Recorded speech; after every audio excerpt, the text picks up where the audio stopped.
জেলার ভেতরে দিনের বেলা মাহফিল, মানুষের টিন মিন ভেঙে গেছে, বাড়ির টিন ভেঙে গেছে, দোকান ভেঙে গেছে মানুষের ধাক্কা সেলফিতে। আসলে এটা প্রমাণ করে যারা গাইবান্ধাকে নিয়ে বাজে মন্তব্য করে যে গাইবান্ধার মানুষ নাকি আলেমদেরকে লাঞ্ছিত করে, আলেমদেরকে ভালোবাসে না, তাদের বোঝা উচিত গাইবান্ধার মানুষই আলেমদেরকে কলিজা দিয়ে মন দিয়ে ভালোবাসতে পারে। জাস্ট মানুষটা সঠিক হওয়া লাগবে, তার কথার মধ্যে ভালোবাসা থাকতে হবে, তাহলে এটা সম্ভব। আর আপনি গাইবান্ধায় এসে গাইবান্ধাকে বাস দিবেন, উল্টা পাল্টা বলবেন, গাইবান্ধার যুবকদেরকে আঘাত দিয়ে কথা বলবেন। গাইবান্ধার লোক হচ্ছে এমন, ভালোবাসলে আই লাভ ইউ, না বাসলে আই হেট ইউ। মুনাফিকি স্বভাব গাইবান্ধার লোকের মাঝে। এটা কিন্তু আমি খুব খেয়াল করেছি। এই জন্য গাইবান্ধায় আমি আসলে অলওয়েজ ঠান্ডা মাথায় সুন্দরভাবে কথা বলার, always I try my best. এবং আমি এই মুহূর্তে 1 থেকে 3 গুনতে চাই, এর মাঝে পরিবেশ পিন পতন নীরব হয়ে যাবে।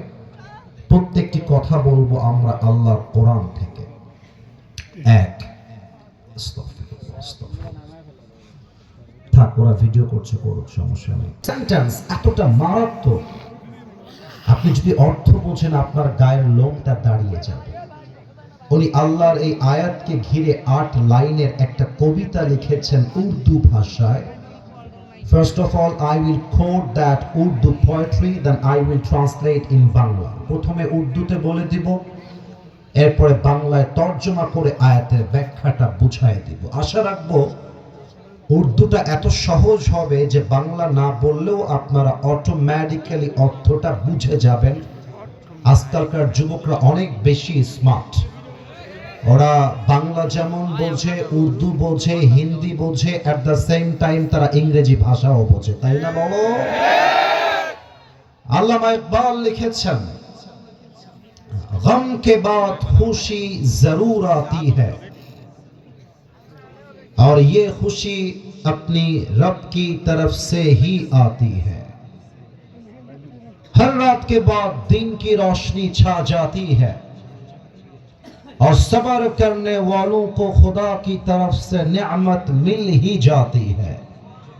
जो दुख में भी अपने रब को याद करता है, जो दुख में भी अपने रब को याद करता है, रब उसका हाथ कभी नहीं छोड़ता।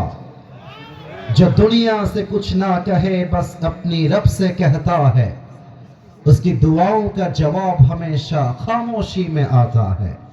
इसलिए जब तुझे मांगना हो तो खुदा से मांग, जब तुझे पुकारना हो तो उसी को पुकार, और जब तुझे भरोसा करना हो तो उसी पर कर, क्योंकि भरोसे के काबिल सिर्फ वही है, वो तेरा रब है, वो तेरा अल्लाह है। এবার বলেন কথা ঠিক আছে কিনা? আল্লামা ইকবাল লিখেছেন, কষ্টের পরে সুখ তেমন ভাবে আসে, রাতের পরে দিন যেমন আসে। কষ্টের কথা বন্ধুকে আগে বলতে যেও না, মাকে বলতে যেও না, বউকে বলতে যেও না। কষ্ট যদি অনেক লাগে, মনের মধ্যে যদি অনেক ব্যথা হয়, হতে পারে তোমার বন্ধু গাদ্দার, এটা কিন্তু বাস্তব। আজকালকার 80% বন্ধু গাদ্দার বেঈমান দিয়ে ভরে গেছে। पैसा है तो मैं तेरा दोस्त हूं, पैसा नहीं है तो मैं तेरा दोस्त नहीं हो सकता। পকেটে আইফোন আছে, তুই আমার বন্ধু, আইফোন নাই তুই আমার বন্ধু না।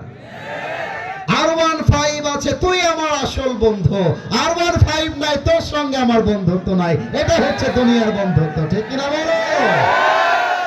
আল্লাহ বলছে, বান্দারে কষ্টের কথা বন্ধুকে আগে নয়, বউকে তো আরো নয়। কষ্টের কথা আমি আল্লাহর সামনে সেজদায় লুটিয়ে যা, আমাকে ডাক, আমাকে বল, আল্লাহ তুমি আমার কষ্ট দূর করে দাও। ও বান্দা, তুই যদি আমার উপরে ভরসা করতে পারিস, দুনিয়ার কাউকে লাগবে না, আমি একাই তোর জন্য যথেষ্ট হয়ে যাব। কোন সুবহানাল্লাহ। মাঝে একজন লাল কালারের সোনামণি, নতুন নতুন, বউ পাবে না, বসো না না বসো। কি কথা, আমার কি চোখ কানা নাকি রে বাবা? তো সাহস কে দিল রে? কেউ যদি উঠে যায় নিজ দায়িত্বে লুঙ্গি আর প্যান্ট টেনে ধরে বসায় দিবে, তবে লুঙ্গি যেন খুলে না যায়। তাহলে আনসার মি লাউডলি, বলেন তো আমাদের সুখে দুঃখে ভরসা এক রব, তিনি কে? এত আস্তে আল্লাহর নাম কইলেন মিয়া, আর একবার আমাদের রব কে? আল্লাহ আমার রব, বলো না আল্লাহ আমার রব, দমে দমে তন মনে তারি অনুভব। তোমার দুনিয়াতে আমি যেদিকে তাকাই, অথই নেয়ামতে ডুবে আছি সবাই। পাখ পাখালির কণ্ঠে শুনি তাসবিহ কল রব, তাসবিহ কল রব, আল্লাহ আমার রব, দমে দমে তনু মনে তারি অনুভব। রবকে এক নাম্বার আয়াত তরজমা ব্যাখ্যার দাম। সেকেন্ড আয়াত সূরাতুল বাকারা, সর্বশেষ আয়াত। লা ইউকাল্লিফুল্লাহু নাফসান ইল্লা উসআহা। Allah doesn't test anybody beyond their power. Allah বলছেন, আহা ফাইজলামি করতেছি মনে হচ্ছে আমি। What is this? এটা কি সমস্যা তোমাদের? আমি কথা বলতেছি, ওর মাঝে ও গল্প করতেছে। যারা মজা করছো, আমার চোখে যদি একবার তোমরা পড়ে যাও না, কসম আল্লাহ, চরম ভাবে আমি ধমক দিব দাঁড় করিয়ে এই মাহফিলে। শোনো, একটা কথা বলি, আমরা যখন ইংরেজি ভাষা ইউজ করি এর মানে এটা নয় যে আমরা এখানে ভাব দেখাচ্ছি। অনেকে বলে মাদ্রাসার ছাত্র হুজুররা ইংরেজি পারে না, মাদ্রাসার ছাত্ররা আনস্মার্ট খ্যাত, আলেমরা খ্যাত। তাদের চোখে আঙ্গুল দিয়ে আমরা দেখাতে চাই মাদ্রাসায় পড়লে খ্যাত হয় না, মাদ্রাসায় পড়লে সবচেয়ে বেশি স্মার্ট হওয়া যায়। ভাবনার কোনো প্রয়োজন আমার নেই। Don't take it as a funny subject. I'm too serious. আবার কথা বলে, এই কে রে, এইটা কথা বলে কে রে, দেখো তো এ কি ভালো ঘরের ছেলে না? এর আশ্চর্য কথা একটা। এতগুলো মুরব্বী চাতক পাখির মতো বসে আছে, এই যুবকগুলো চাতক পাখির মতো বসে আছে।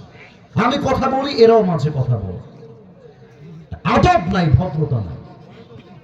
আস্তাগফিরুল্লাহ। সূরাতুল বাকারা, সর্বশেষ আয়াত। আল্লাহ বলছেন, আল্লাহ কখনো তার বান্দাকে কোনো কষ্ট তার সাধ্যের বাহিরে চাপিয়ে দেয় না। একটা হাসির উদাহরণ দিচ্ছি, এটা হাসির কথা, এবার হাসবেন, সমস্যা নাই। আমার হুজুর আমার ডান পাশে আছেন। মনে করেন আমার আব্বার বয়স 70 কিংবা 80, কথার কথা। আর আমার দিকে তাকান তো, আমি কি বুইড়া? এই যে এবার কথা কয় না, আমি কি বুইড়া লোক নাকি রে বাবা? আমি কি বুইড়া না যুবক? তোমরা কও। আল্লাহ যে বান্দাকে তার সাধ্য অনুযায়ী চাপায়, তা একটা উদাহরণ দিয়ে বোঝায়। আমার বয়স 30, আমি চাইলে আমার বউকে কোলে নিয়ে হাঁটতে পারবো, মুরব্বী পারবে না। মুরব্বীর বয়স 70, মুরব্বী নিজেই হাঁটতে পারে না, বউরে কোলে নিতে কোথায় বলো? তো আমার আব্বা জান, তার বয়স 70, আল্লাহ তাকে সেই কষ্ট দিবে যে কষ্ট সে সইতে পারে। আমার বয়স 30, আমাকে আল্লাহ সেই কষ্ট দিবে যে কষ্ট আমি সইতে পারি। তার মানে কি? আপনার জীবনে যে বিপদ, কষ্ট, আঘাত লেগেছে, আরে মিয়া আপনার বুকের পাটা আছে, তাই সবাইকে বাদ দিয়ে আল্লাহ আপনাকে এই কষ্ট দিয়েছে, ঠিক কিনা বলে? আল্লাহ কখনো তার বান্দাকে সাধ্যের বাইরে কোনো কষ্ট দেয় না। 2 নাম্বার আয়াত শেষ। 3 নাম্বার আয়াত, 10 নাম্বার পারা, সূরাতুত তাওবা, 54 নাম্বার আয়াত। قل لن يصيبنا إلا ما كتب الله لنا.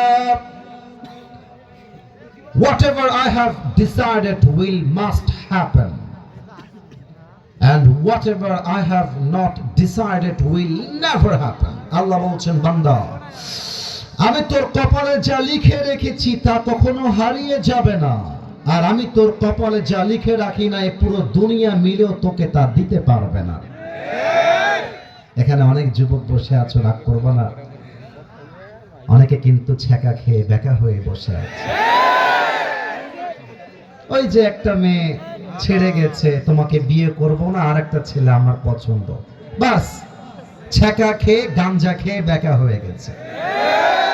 আরে বেটা, যেই মেয়ে তোমাকে ছেড়ে যাবা, আঙ্গুল তুলে বলে দিবা তোমার মতো মেয়ে আমার কপালে লেখা নাই, আই ডোন্ট কেয়ার। আল্লাহ আমার জন্য যাকে লিখে রেখেছে সে সঠিক সময়ে আসবে। অতএব কোন মেয়ের জন্য ছ্যাঁকা খেয়ে বেকা হওয়ার প্রশ্ন পুরুষের জীবনে নয়। আরে তোমার মতো একটা মেয়ে ছাড়লে আমার কি হবে? তোমার জন্য একটা বিয়ে জায়েজ, আমার জন্য 4টা বিয়ে জায়েজ। তুমি আমাকে ছেড়ে একটা বিয়ে করলে আমার পরোয়া নাই, আমার জন্য 4টা, আমি 4টা করে দেখাই দিব, ঠিক কিনা বলো? আরে ছ্যাঁকা তোমরা কেন খাও এটা আমার বুঝেই আসে না। আমাকে গায়েবান্ধার একটা ছেলে মেসেজ দিয়েছে যে হুজুর আর ভালো লাগে না, মরে যাব, মরে যাব। ও আমাকে মেসেজ দিয়েছে মরে যাবে। তার মানে কি বুঝলেন? আজকালকার যুবকরা আল্লাহ ভরসা ভুলে গেছে। আজকালকার যুবকরা সামান্য একটা দুর্ঘটনা ঘটলেই আত্মহত্যা করতে চায়, ঠিক কিনা বলে? দেখেন আল্লাহ ভরসা কাকে বলে? আমি প্রশ্ন করছি, আপনারা উত্তর দিবেন। একটু কাশি দেন সবাই, একটু স্থির হয়ে যান যেন উত্তরগুলো ভুল না হয়ে যায়। একটু স্থির হও, একটু স্থির হও। 1, 2, আস্তাগফিরুল্লাহ, 3। আমার নবীর কি কোনো পুত্র সন্তান দুনিয়াতে বেঁচে ছিল ভাই? উত্তর তো সঠিক দিয়েছেন, আসতে দিলেন কেন? আবার বলেন ইয়েস নাকি নো? নো। কিন্তু আমার নবীর যে কন্যা সন্তানগুলো বেঁচে ছিল, একজন কন্যাকে নবীজি অনেক ভালোবাসতেন, অনেক বেশি। বলেন তো সেই মেয়েটার নাম কি ছিল ভাই? পেছনে আমার আব্বাজানরা খুব চালাক, আপনাদের বলার আগে আব্বাজানরা উত্তর দিয়ে দিয়েছে। আচ্ছা, আর একবার প্রশ্ন করছি, সেই মেয়ের নাম কি ছিল ভাই আমার? তোমরা কথা বলো না।